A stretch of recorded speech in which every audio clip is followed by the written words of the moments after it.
Hello, I'm Dr. John Hoagland. Welcome to my studio. I was getting some feedback on my course over at Facebook, place where I'd posted it on Facebook anyway. And one of the comments was, I wish you would discuss more of the contaminants that might be in the water. And certainly the title of the course kind of led in that direction. Maybe I didn't spend enough time talking about contaminants of concern that is. And I wasn't really sure how to do this because I certainly don't know all of the contaminants, even the ones that are on the National Primary Drinking Water List. But I thought, well, I gave you a lecture on the MCLs, and so maybe what we could do is informally just go down the website for the contaminant list that is enforced. And then also there's another list called the National Candidate List, or the Contaminant Candidate List, I should say, the CCL. And this is where contaminants are considered to be added to the list, whether to set an MCL or not.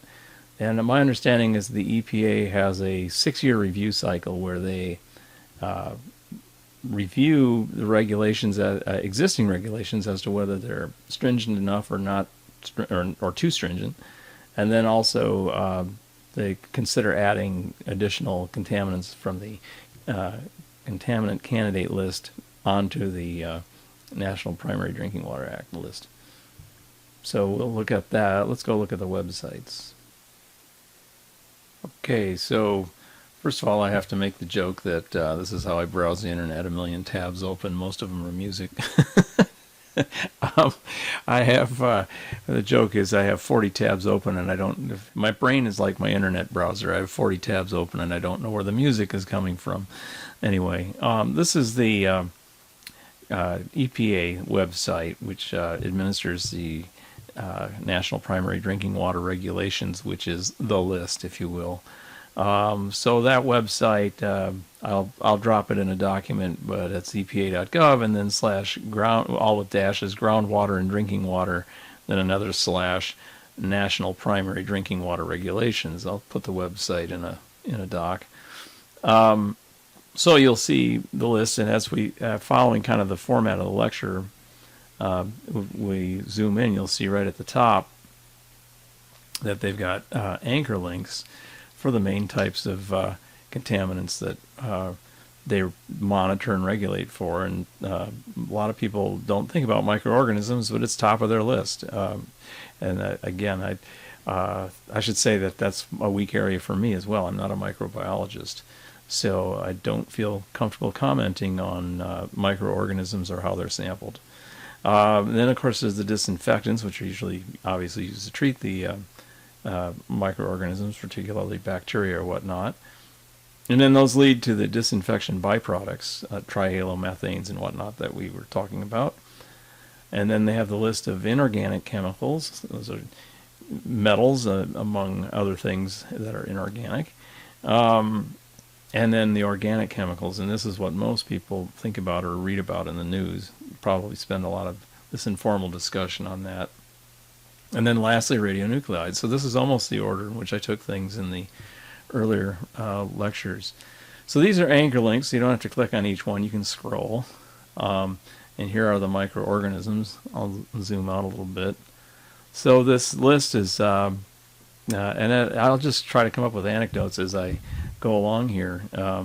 There's a contaminant. Now, one of them is cryptosporidium. Now, that one hits home. I grew up in the Milwaukee area. I had moved away at this point, but Milwaukee had a cryptosporidium outbreak, which is typically a microorganism that comes from agricultural, particularly livestock operations, and then the microorganism is enteric, resides in a test, a shell. Test is a fancy word for a shell. And so double boiling and all of that doesn't kill it. It has to be filtered out of the groundwater, out of the water supply. It gets into rivers and whatnot. And in Milwaukee, they had a problem with separating storm sewer. There's been a long issue in a lot of the Midwest cities, separating storm from sanitary sewer. And whenever they had a flood, untreated storm sewer went out into the Lake Michigan and into the intake for the water supply. And part of that was cryptosporidium, and there was a cryptosporidium outbreak. It causes diarrhea and whatnot, and it's hard to get rid of, so it's a parasite. Gastrointestinal illnesses such as diarrhea, vomiting, and cramps. Human and animal fecal waste is the source. So the MCL in the case of a microorganism is expressed as microorganisms per liter of water. It's not a milligram per liter concentration, like a mass per unit volume. It's a number of organisms per unit volume. Giardia is another one of these organisms. Has a test and therefore is not reducible with boiling. You have to filter it out of the water, which is a common problem for hikers, which is why they carry a pump in water to microfiltrate the Giardia out of the water, because deer carry it, whatnot, wildlife carry it, gets into the water supply. You could otherwise drink out of many wild rivers if it weren't for the Giardia in the water. Legionella was interesting in that it was a part of the outbreak. There was an outbreak of Legionella related to the Flint water crisis. Most people think about the Flint utility issue as being a lead issue. It was also an outbreak of the Legionella bacteria. And then, of course, the total coliforms, which are fecal coliform bacterias. So those are the microorganisms. Turbidity is a water quality indicator, like how cloudy the water is. Turbidity is not regulated. It's a measure of the cloudiness of the water, and that can be a result of different things, clays and silts from the soil, but also organic matter. But it's an indicator, anyway, of possibility of microorganisms being present. So it's listed along with the microorganisms. And then, of course, then there's viruses. We get down to the disinfection byproducts, and now we're dealing with chemical contaminants. Bromate. Bromium is a halogen, group 7 halogen, like chlorine. So basically anytime you have chlorites or chlorate production, you also have bromate production. The popular website Veritasium showed this clip here with there's Veritasium, an interesting science presentation where the Los Angeles Department of Water and Power were putting these plastic shade balls on one of their reservoirs, and these things are set to float in the water, and most people thought it was to prevent evaporation, but if you listen to the lecture, it's actually to prevent the photoactivization of bromate in the water.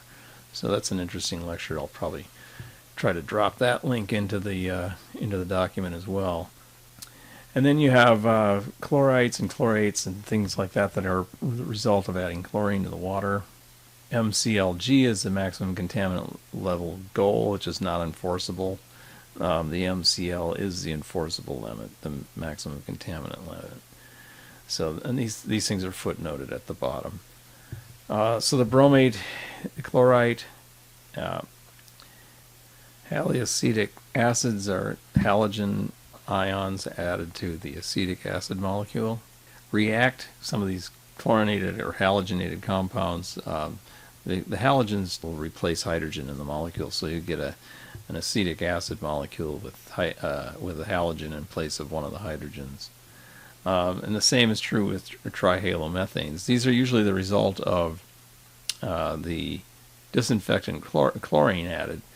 Tri is 3, halo is a halogen, so think 3 chloride anions or bromide anions perhaps added to the methane molecule, which is CH4. And anytime you add halogens to organic molecules, you get a fairly reactive substance. And that's definitely the case in a lot of the regulated organic contaminants that we have set MCLs for. Now those are all byproducts of the drinking water disinfection. Here are the disinfectants themselves. These are the things that are added right to the water. The chloramines are a mixture of chlorine and ammonia. Ammonia is the amine NH3, and then the chlorine is added to that to form chloramine compounds. And it's to extend the life, if you will, of disinfectants. And chlorine straight up, Cl2.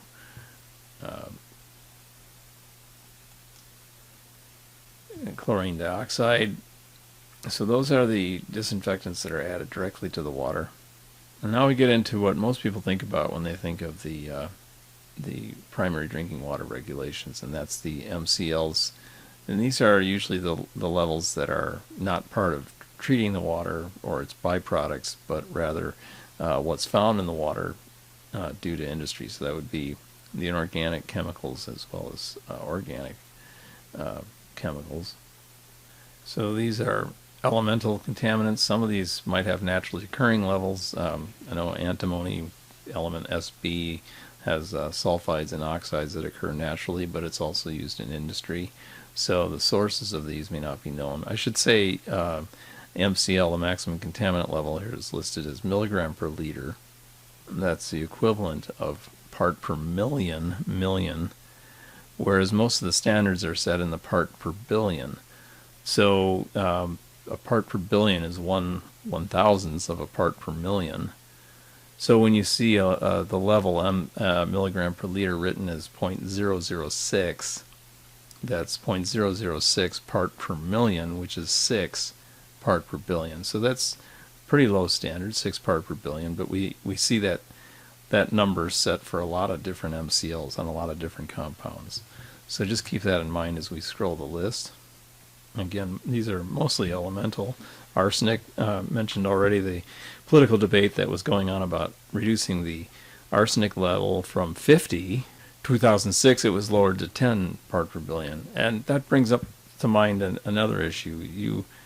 The federal law, EPA, sets the minimum, and states can go better than that, meaning I should say that the federal law says that's the maximum allowable. That's what it's called, a maximum contaminant level.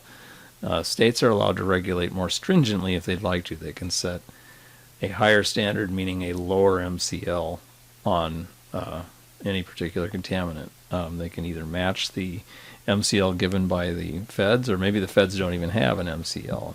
The state can set their own. That's the case with perchlorate. Massachusetts and California have a standard, and I think now a few other states, while they're still pondering a federal level for perchlorate. So arsenic, again, because it has natural levels, in some areas of the country it's hard to remove from water. Expensive to do so. Asbestos. Asbestos is a fiber. It's a mineral fiber. There's two types, basically: chrysotile, which is a needle-like amphibole structure, and then chrysotile, which is a more of a platy mineral. And so these are more mineral compounds, and of course were used as flame retardant in construction materials. So you usually hear about asbestos levels as an air-breathing hazard. But you can see as a fiber, as a mineral, it's not measured with an atomic mass per volume chemical concentration, but rather a fiber count. And this is actually done with construction materials as well. The fibers are actually counted. And so it gets into water as from the decay of asbestos cement and water mains and erosion of natural deposits. And in addition to having breathing issues, there's benign intestinal polyps. Barium, elemental. Beryllium, elemental. Cadmium is a heavy metal. Chromium, I should say there's chrome 3 and chrome 6. Hexavalent chromium, chrome 6 is common in industry with the chrome plating. I used to joke that you show me a site that has worked with metals and I'll show you a trichloroethylene chromium 6 groundwater plume. Don't want to imply that it's that bad, but you get jaded when you work in the field and you work for the same types of industries that are using a lot of similar chemicals, because they're doing a lot of similar processes with metal, using solvents to get rid of greases and then using chromium for plating. Copper, elemental, there's a copper limit due to plumbing pipe, as well as a lead limit. Obviously the copper limit is quite a bit higher. Its limit is in the 1 part per million range, but you should know that that's a typical range for a lot of natural metals, like iron, for instance, is about that level in a lot of groundwater.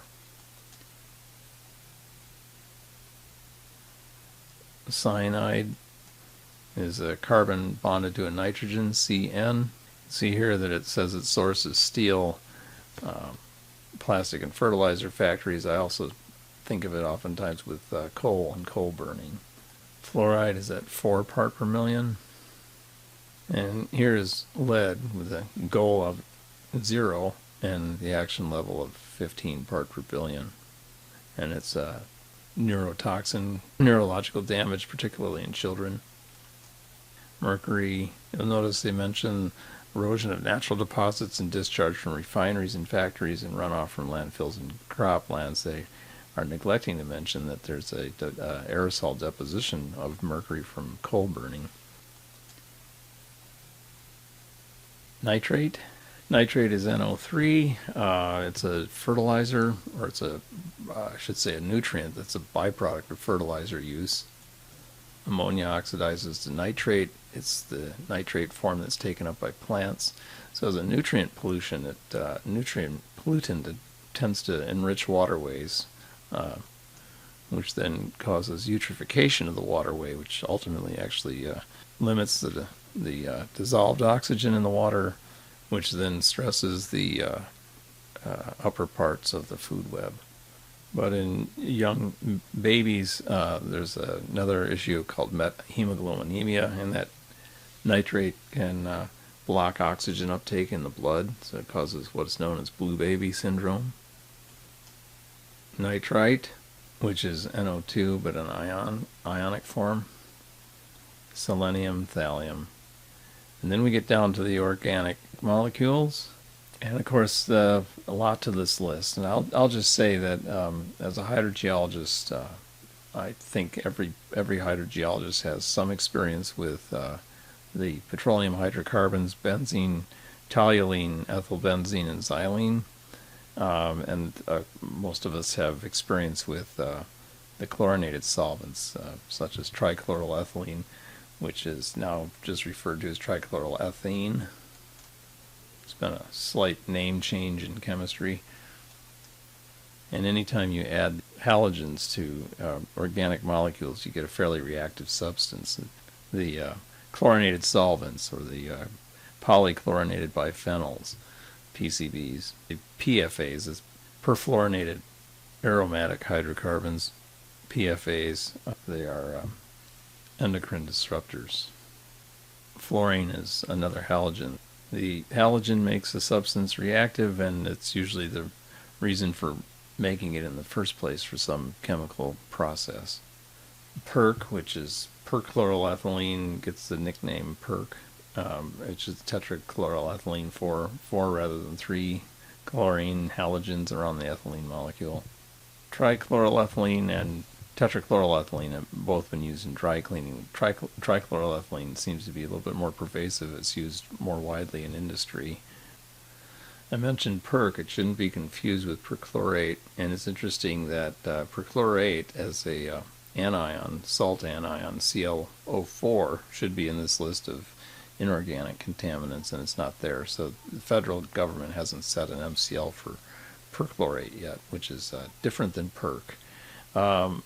But then these are names that you're familiar with if you track agricultural herbicides and pesticides: allichlor, atrazine.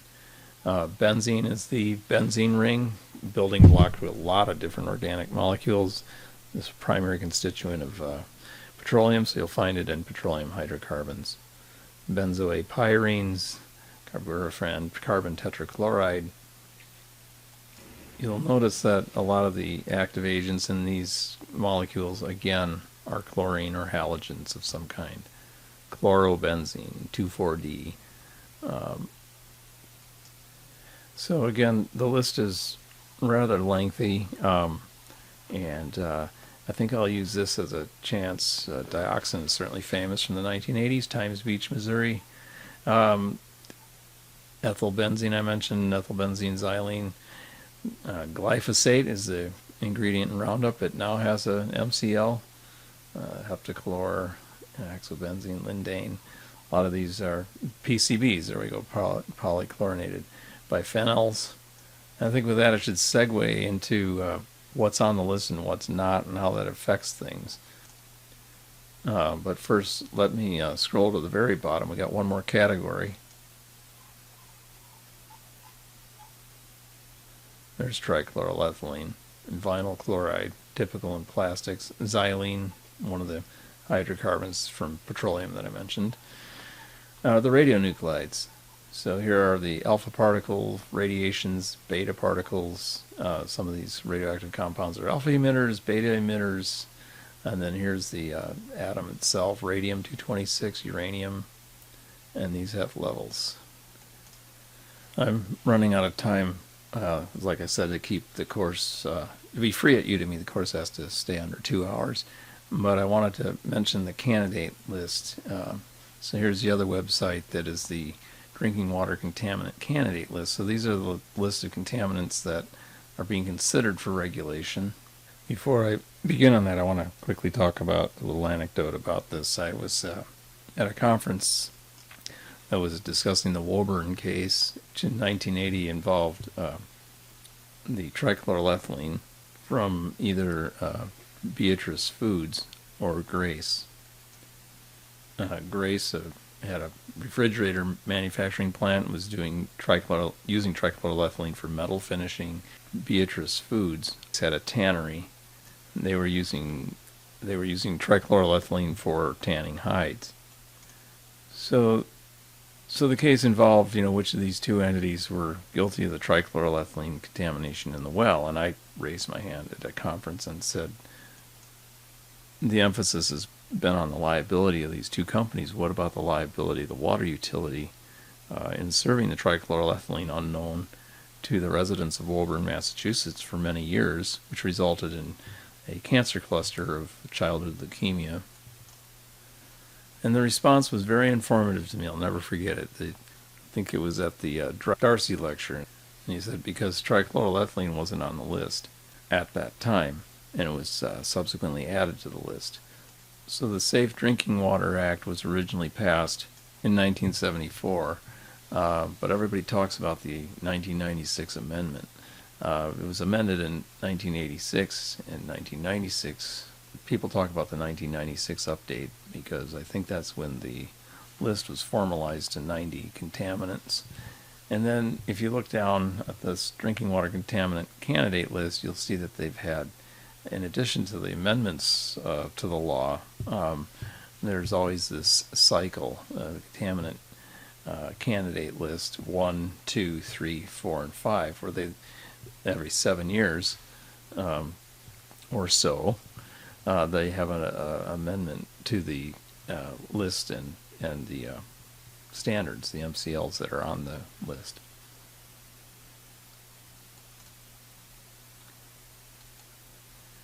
And they quite literally petitioned for nominations for contaminants to be added to the list for consideration for setting a standard.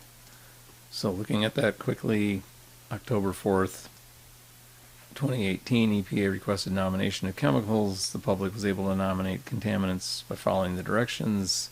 Deadline was done December. And they plan to publish a draft of CCL5 for public review and comment.